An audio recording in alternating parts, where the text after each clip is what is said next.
media proprietors who want to run the editorial policy of the company, you feel, you know, yeah, I mean, you shouldn't be under pressure to make that compromise between money and freedom of speech.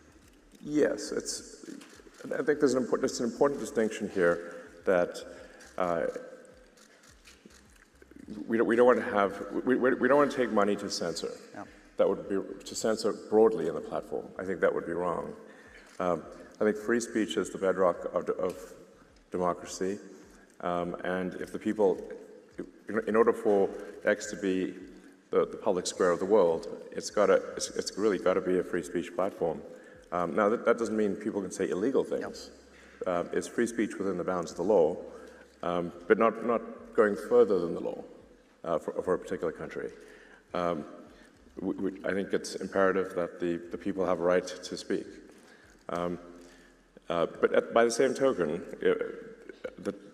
advertisers have a right to appear next to content that they feel is compatible with their brand. Yeah, and that's the brand safety question, which right. I'm going to ask you next, which is, to be clear, you do understand and believe in brand safety in that sense.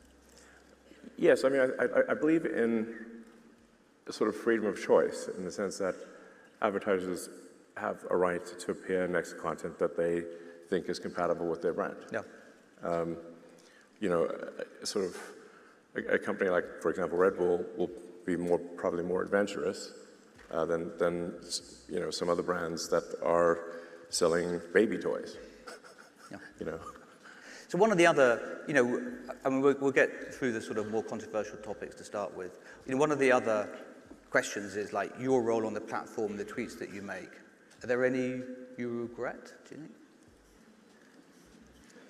I mean, not every post I make is a banger.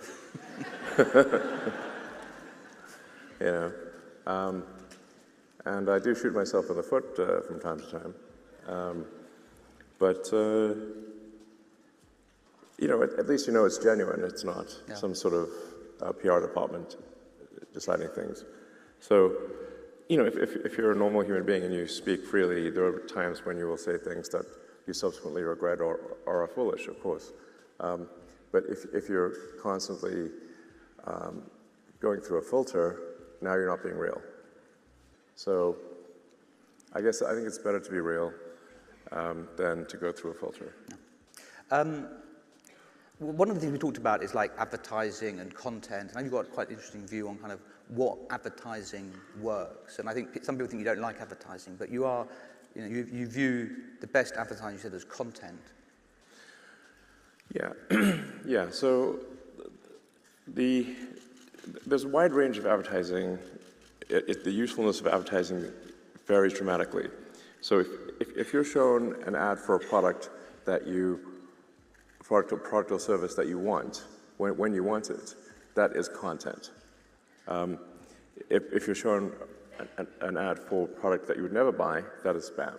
So the advertising, depending on how effectively it is targeted to the wants and needs of the individual, varies from total spam to essentially content. Yeah. And of course, I'm actually a fan of advertising that is artistically interesting, that is entertaining. Really, the acid test being after you see the ad, do you regret seeing the ad? Do you want those seconds back from your life, or do you think, that was actually a really interesting ad? I mean, sometimes even if you're not going to buy the product, the ad itself is so entertaining or beautiful that you nonetheless were happy to have seen it.